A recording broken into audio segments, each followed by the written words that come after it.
Pas mal de questions de compréhension pour les deux expériences.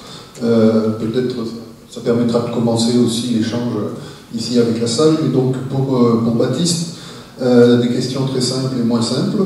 Lors des visites de groupe au Malteur Eco, est-ce que vous facturez la prestation, c'est-à-dire l'accueil des personnes?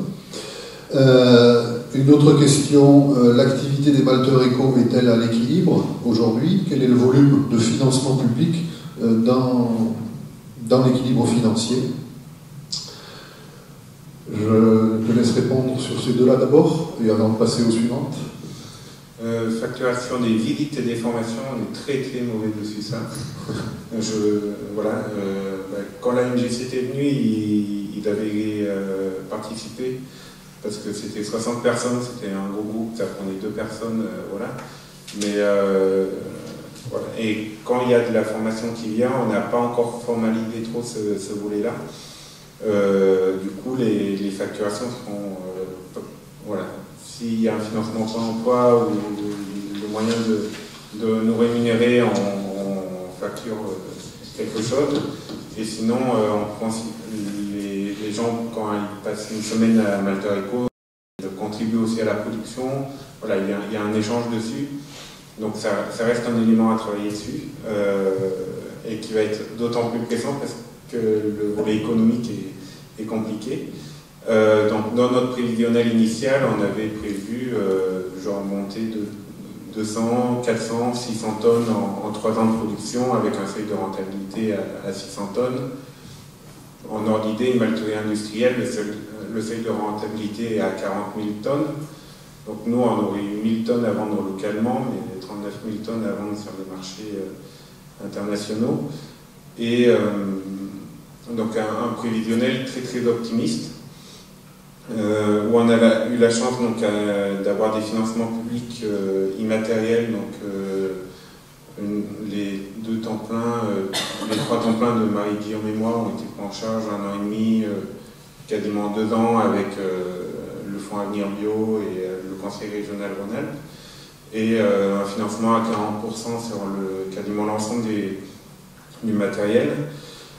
40% c'est le seuil de financement de l'Europe, donc voilà, on était au maximum, et quelques financements de fondations. Mais ça ne nous a pas permis d'être à l'équilibre avec ce décalage de production, donc on a fait 3 gros exercices de déficit et qui sont compensés par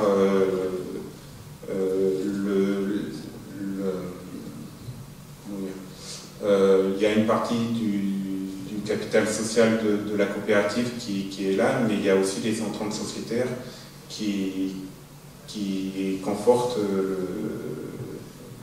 le résultat vis-à-vis des banques et des financeurs. Et on a la chance d'avoir un partenaire bancaire et une banquière qui est plus optimiste que nous sur notre développement, et qui fait qu'il y ait le financement du déménagement à Vernoux, qui est sur une enveloppe quasiment d'1 million d'euros d'investissement, est pris en charge quasiment à 100% en crédit bail et en financement de subventions. Voilà. Mais c'est une activité très faiblement rentable et viable, et le seuil de rentabilité à 600 ou 700 tonnes, on n'a pas encore atteint ce seuil-là pour savoir si c'est le cas. Et après, la dernière étape, c'est de revaloriser le prix du malt artisanal, mais vu qu'on est déjà 30% plus cher que l'industrie, avoir un décalage encore de 30%, ça va être compliqué vis-à-vis des brasseurs. Par contre, vis-à-vis du consommateur, donc un malt industriel dans une bière artisanale, c'est de l'ordre de 17 centimes, sur une bouteille à 4,50 €. Un malt bio local, c'est 32 centimes. Donc là, si on augmente de 30%, ça veut dire 40 centimes. Donc rajouter 10 centimes à la bouteille de bière, c'est pas gros. Mais ça, c'est énorme pour le brasseur qui est entre le malteur et le consommateur. Donc ça fait partie des sujets de discussion assez intéressantes dans la coopérative. Alors une autre question, faut-il prendre en compte un seuil de densité du bassin de vie à proximité pour se lancer, ou bien on peut partir en misant sur les débouchés non locaux. On s'est installé en Ardèche. Le plus simple pour nous aurait été de s'installer entre Valence et Vienne. C'est là où il y a le plus de brasseries artisanales. En termes de transport, c'est pas forcément le meilleur, mais en termes d'implication territoriale, c'est là où on gagne le plus et de qualité de vie des salariés. Et après, en termes de vente, pour l'instant, on vend sur le Grand Sud-Est. Le plus loin, c'est Corse et Mulhouse. Voilà. Alors, il y a deux questions plutôt liées à l'entreprise d'insertion. Est-ce qu'il y a déjà eu des personnes en contrat d'insertion qui sont sorties de Malter Eco? Quel métier pratiquent-ils aujourd'hui? Et puis, dans le même ordre d'idée, l'insertion nécessite des encadrants techniques particuliers. Combien sont embauchés pour accompagner les salariés en insertion? Combien de salariés en insertion? Donc on est, je pense, à 11 ou 12 salariés qui sont passés en contrat d'insertion depuis le démarrage de Malter Eco. Quand on était encore en association, c'était des CUCAE, maintenant c'est des CDI, donc des contrats à durée déterminée d'insertion. C'est quasiment tous des sorties positives vers la formation, l'emploi derrière, parce que justement on a un gros accompagnement en Altan. On a actuellement c'est Yann qui s'occupe de ça, qui est responsable de production et encadrant de l'insertion. Donc il y a quasiment un plein temps en interne dédié au suivi de production et à l'accompagnement des salariés en insertion. Donc un travail sur le relationnel et l'activité très important. Après, l'autre intérêt de Malter Eco, c'est qu'on est une entreprise de filière et on a énormément de réseaux donc associatifs et entrepreneurial sur notre zone d'activité. Et ce qui fait qu'on a des débouchés plus facilement en termes de formation, d'embauche dans ces entreprises-là. Ce qui n'est pas le cas de toutes les structures d'insertion qui ont généralement des clients particuliers, genre les espaces verts, c'est la collectivité locale et particuliers, les ressourceries, c'est des clients particuliers, donc c'est difficile de faire embaucher chez ces clients, par exemple. Et le statut de Malter Eco dans une filière et entre acteurs économiques fait que la réinsertion est vue de manière différente. Je ne sais pas si c'est plus facile ou moins facile, mais c'est un autre cas de réinsertion. Okay. Alors, quelques petites questions avant de donner peut-être la parole à la salle pour la cocotte numérique. Le Fab Lab couvre quel territoire? Quelle est la densité de population, la zone géographique, l'éloignement en kilomètres des personnes qui fréquentent le Fab Lab et l'espace de coworking? Et quel domaine d'activité, si je regroupe un peu les questions, pour les porteurs de projets actuellement? Alors pour le périmètre de rayonnement du Fab Lab, on va dire qu'on a des gens qui viennent dans un rayon de 20-30 km pour l'instant, donc particuliers et entreprises. Donc au-delà en fait du périmètre de la communauté de communes. On n'a pas d'autres Fab Labs dans le département, donc on arrive à toucher du coup des entreprises qui viennent d'un peu plus loin, voire même plus de 30, mais bon, on va dire que la plupart du public se situe soit sur le territoire, soit à proximité immédiate pour l'instant. Et l'autre question, c'était par rapport au domaine d'activité des gens qui fréquentent la cocotte numérique. Donc là, on a des profils hyper différents. Au tout début, on avait beaucoup de personnes qui étaient assistants administratifs, des traducteurs, des métiers qu'on imagine assez bien en fait dans ce type d'espace. Et petit à petit, les profils se sont variés. Aujourd'hui, on a par exemple pas mal de personnes qui sont dans la communication, donc création de site internet. On a quelqu'un qui fait de la prise de vue par drone et de la photo. On a une personne qui est paysagiste concepteur. On a des gens qui font de la rédaction web, spécialisés culture, d'autres qui sont spécialisés dans la cuisine végétarienne. Enfin voilà, c'est hyper varié. À partir du moment où ils exercent une partie de leur activité via leur ordinateur, où ils peuvent travailler à distance, ils ont un intérêt à venir occuper un bureau à la cocotte numérique. Donc voilà, on a des domaines très très variés. Il y a donc une autre série de questions là, pour la cocotte, toujours qu'on peut lier au moins, c'est qui finance les postes des animateurs du Fab Lab, quel portage, quelle gouvernance et quel rôle de l'intercommunalité en fait.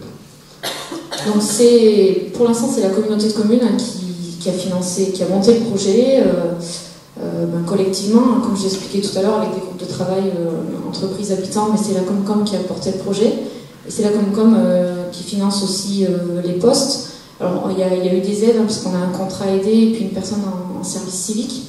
Mais voilà, c'est la communauté de communes qui porte l'investissement et le fonctionnement du lieu. Quelle est la fréquentation moyenne du Fab Lab? Alors il est un peu récent, donc c'est peut-être difficile de répondre à cette question. Oui, effectivement. Je ne saurais pas vous dire, d'autant plus que c'est vrai que moi je ne travaille pas directement au Fab Lab, donc je n'y suis pas tous les jours. Je sais qu'ils accueillent beaucoup de groupes, comme le disait Baptiste tout à l'heure, c'est quelque chose qui avait peut-être été sous-estimé aussi. Il y a déjà pas mal de gens qui viennent voir juste par curiosité ce que c'est, comment ça fonctionne, etc.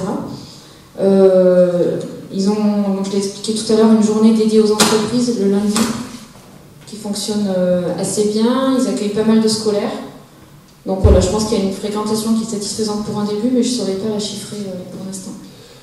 Alors comment se situent les prestations de services des Fab Managers par rapport à la concurrence qu'elles pourraient occasionner? Est-ce que ça C'est une bonne question. On remercie la personne de l'avoir posée. Oui. Et puis, comment les entreprises ont-elles accepté de participer 2 jours à la formation des porteurs de projets? Sont-elles rémunérées? Comment?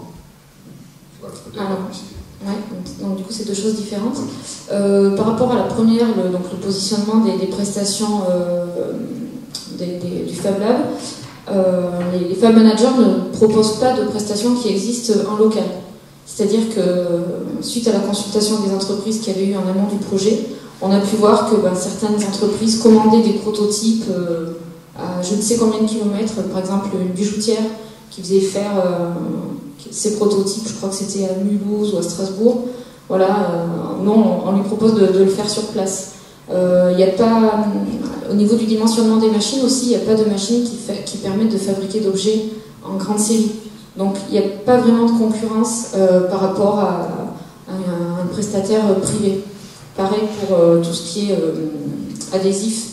On a une machine en fait qui propose de fabriquer des adhésifs pour les vitrines, tout ça. C'est quand même assez limité en gamme de produits possibles. Donc voilà, il n'y a pas vraiment de concurrence. C'est plutôt pour des petites séries, des petits objets ou des tests. Donc là-dessus, pour l'instant, il n'y avait pas vraiment de problème. Et ensuite, la deuxième question, c'était pour les chefs d'entreprise qui ont participé au concours. Donc ils n'ont pas du tout été rémunérés, ils ont fait ça sur la base du volontariat. Il y en a certains qui sont restés quasiment sur les 2 journées entières, parce que derrière, ce qui les a motivés, c'est de s'impliquer dans l'accueil de créateurs d'entreprises et dans le développement du territoire, en dehors de la gestion de leur propre entreprise. La plupart ont une sensibilité quand même collective. Ils sont très attachés à leur territoire, ils sont conscients du fait que si on ne fait rien, ça va être difficile quand même de survivre et puis d'accueillir de nouvelles activités. Donc voilà, ils ont tous, quasiment tous joué le jeu, de venir, de donner de leur temps, donc le vendredi et le samedi, voilà, le soir après le boulot, pendant les repas, mais non, ils n'étaient pas rémunérés. Il y a une question de précision sur ce que cela représente en nombre d'habitants, les 30 km de distance qu'on citait. Tout à l'heure, tu disais 14 000 habitants. Sur la communauté de communes, 14 000. Après, on va dire sur le grand bassin de vie, arrondissement, il y a 45 000 personnes. Je ne sais pas si c'est très parlant, mais sachant que le bassin de vie peut être aussi éclaté sur d'autres départements, mais on va dire autour de 40-45 000 personnes. Ok, je vais laisser reprendre la main. Peut-être je me dis qu'on pourrait passer la parole à la salle pour quelques questions avant de terminer sur la présentation de ces témoignages. quelqu'un.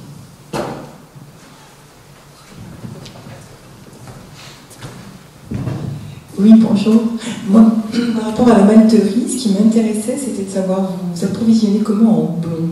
Vous avez vous-même des terres, vous les cultivez, ou vous vous approvisionnez auprès d'agriculteurs? Comment vous avez monté cet approvisionnement? L'approvisionnement en orge ou oui, en orge, en blé, le houblon c'est autre chose, oui. c'est une en plante qui vient en 1%. On travaille donc avec des agriculteurs et des coopératives agricoles, principalement en Drôme et en Isère, et un peu en Bourgogne et dans les régions limitrophes. Voilà. Donc on a formalisé des contrats d'approvisionnement avec les coopératives et directement avec les agriculteurs via les coopératives. Ça, c'est un choix qu'on a fait pour connaître les agriculteurs et travailler directement avec eux. On n'a pas, voilà, on est juste un intermédiaire de maltage, mais on n'est pas agriculteur et on n'est pas brasseur. Et du coup, ça c'est sur la filière amont de la malterie. Sur la filière aval, j'ai beaucoup parlé de l'utilisateur principal qui est la brasserie artisanale. Mais il y a deux autres débouchés pour le malt, même trois débouchés pour malt. Il y a aussi la distillation, voilà, pour fabriquer du whisky ou des eaux-de-vie de malt, et ça est aussi en recréation.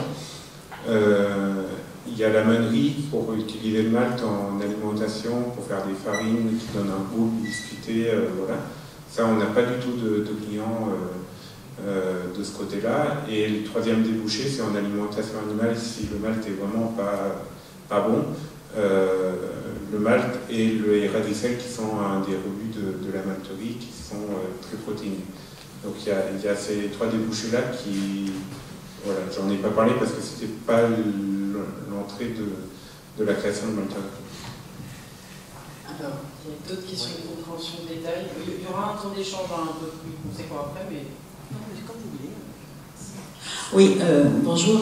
Moi j'ai une question pour les malteurs Ecos, en lien avec ce que vous avez dit aussi, parce que votre projet il est très porté par une politique publique, donc avec la Comcom et avec des fonds publics. Et comment vous, en Ardèche, quels sont les liens avec, pour le développement des malteurs Ecos, quels sont les liens avec effectivement le volet politique et en lien avec les politiques et le monde de l'économie?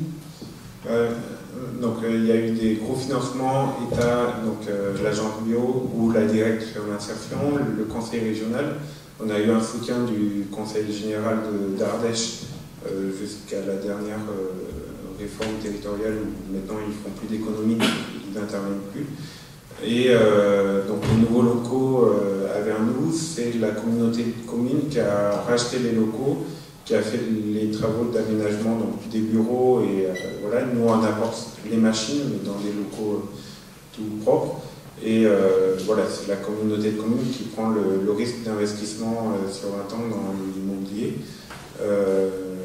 L'impact derrière a pris coûtant sur les loyers. Donc grosso modo, on va doubler de loyer pour multiplier par 4 ou 5 notre capacité de production.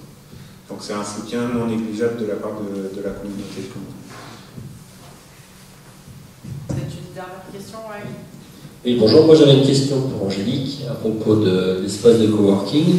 Alors, malgré le fait que ce soit quelque chose piloté par la collectivité locale, est-ce que vous avez quand même des éléments ou des chiffres liés à la rentabilité du lieu? Alors, on a souvent eu cette question en fait, parce qu'effectivement, déjà il y a eu un investissement assez important pour créer le lieu, et c'est un lieu qui est mis à disposition gratuitement la première année, qui a été gratuit pendant longtemps d'ailleurs, mais aujourd'hui c'est gratuit uniquement la première année, et ensuite on demande une participation symbolique, donc c'est 80 € à l'année pour un accès illimité aux espaces. Donc l'objectif c'est pas que le lieu, que la structure elle-même soit rentable économiquement, mais en fait, on a voulu mesurer quel était l'impact économique sur le territoire, quelles étaient les retombées économiques sur le territoire de ces nouveaux arrivants, de ces gens qui viennent créer leur activité chez nous. Donc on a fait réaliser une étude en partenariat avec la RDTA en 2014 pour essayer de mesurer et de chiffrer cet impact justement. Donc ce qu'il en est ressorti, c'est que donc, sur la période 2008-2013, on a un échantillon de 25 entrepreneurs qui a été étudié. Il y a des questions très fines sur leurs habitudes de consommation, etc., qui ont été posées. Et ce qu'il en est ressorti, c'est que l'arrivée de ces nouvelles familles, parce qu'on parle de 25 entrepreneurs, mais derrière c'est aussi un conjoint, une conjointe, des enfants, etc. Donc ça fait à peu près 70 personnes sur cette période-là. L'arrivée donc de ces 70 personnes a permis potentiellement la création de 60 emplois sur le territoire. Donc si on compte l'emploi qu'ils ont eux-mêmes créé, plus l'emploi induit par leur consommation sur le territoire, les emplois induits par leur consommation, on est à peu près à 60 emplois créés sur le territoire. Donc ce qu'on peut dire, c'est que c'est rentable pour le territoire. C'est peut-être pas rentable directement pour la communauté de communes, mais de toute façon, c'est pas l'objectif en termes purement financiers. Par contre, en termes de dynamique territoriale, dynamique économique, sociale, etc., là, par contre, il y a un résultat qui est assez positif.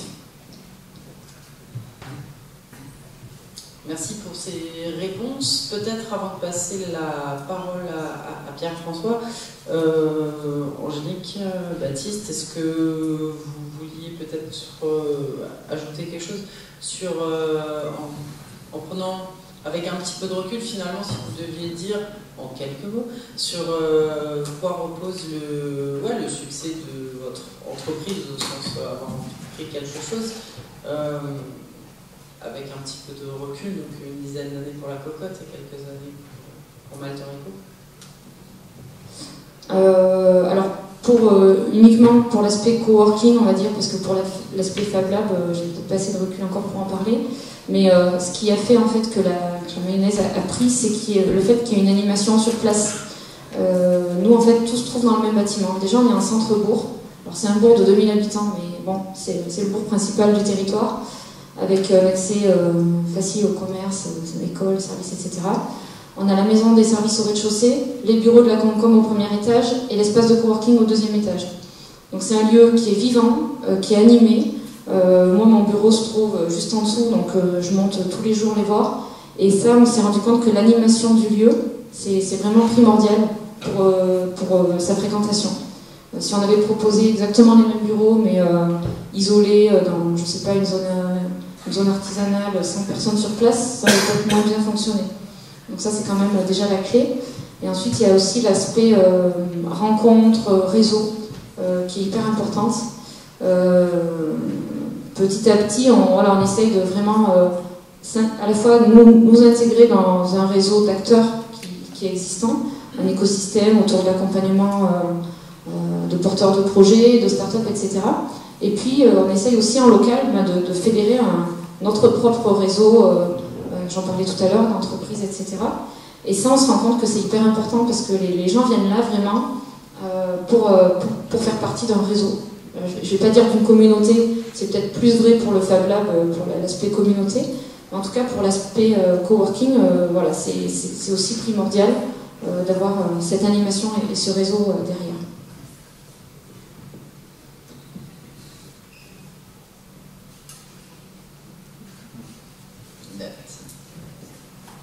Le souci, c'est qu'on a que 2h30 pour tout dire.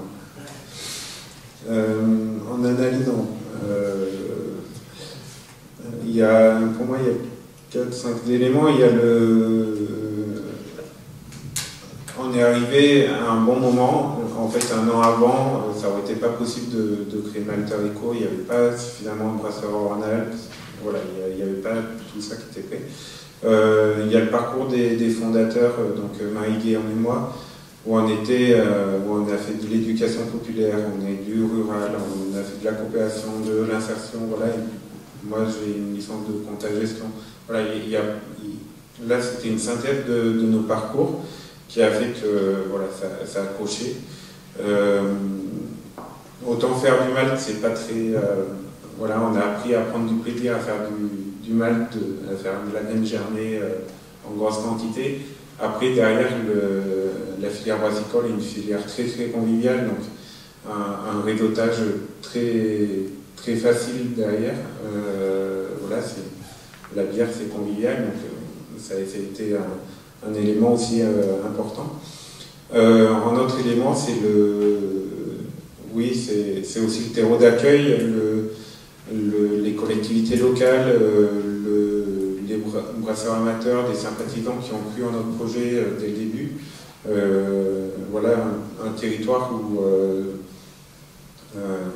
moi je suis originaire du Limousin, limite plateau de Millevaches. Et là-bas, il y a un maire qui disait que de toute façon, il fallait accueillir tout le monde. Et même s'il n'y avait qu'un seul habitant qui restait, qui créait son entreprise, c'était gagné pour le territoire. Voilà, donc on a ça autour de nous, des gens qui disent venez, on va vous accompagner, on va vous ouvrir les portes, on va faire en sorte que vous restiez sur le territoire. Voilà, et qu'on avait un peu la fouille et l'ignorance ou la naïveté des jeunes. Voilà, on nous aurait dit tout ce qu'on aurait vécu en bien et en difficile depuis 6 ans. Je ne pense pas qu'on aurait fait ça ou on aurait fait différemment, mais voilà, vraiment qu'on n'était pas au courant de tout. Donc, avis aux agents de développement ou aux élus, il ne faut pas tout dire non plus, il faut laisser croire que c'est faisable, voilà. Et on verra derrière, une fois que c'est en route, c'est là où on voit dans le concret tous les aléas, tous les problèmes qu'il va y avoir, mais si on commence à les citer au début, il y en a la moitié qui ne se feront pas, et il y en a d'autres nouveaux qui vont arriver. Voilà, un changement de réglementation européenne en plein milieu de la phase de financement de 4 ans avec un prévisionnel où du coup le temps de travail n'est plus finançable par l'Union européenne, et ça on l'apprend au milieu de la phase de financement. Là, forcément, on se prend sur les 3 ans de déficit en cumulé, on a 250 000 euros de déficit, et il y en a 80 000 euros parce qu'il y a eu un changement de réglementation européenne en plein milieu. Ça, on n'y peut rien, et il faut avancer avec. Et après, c'est une petite philosophie aussi perso du collectif ou de mon éducation dans la coopération, et que rien n'est impossible. Et si c'est pas possible, c'est juste que le problème il est mal posé. Et voilà. Je sais pas quel penseur disait que s'il n'y a pas de problème, s'il n'y a pas de solution, voilà, c'est ça. Voilà, c'est exactement ça. Et si voilà, donc moi je terminerai sur ça, c'est que rien n'est impossible, et c'est juste une question de comment on pose la problématique et comment on envisage le projet pour que ce soit réalisable derrière.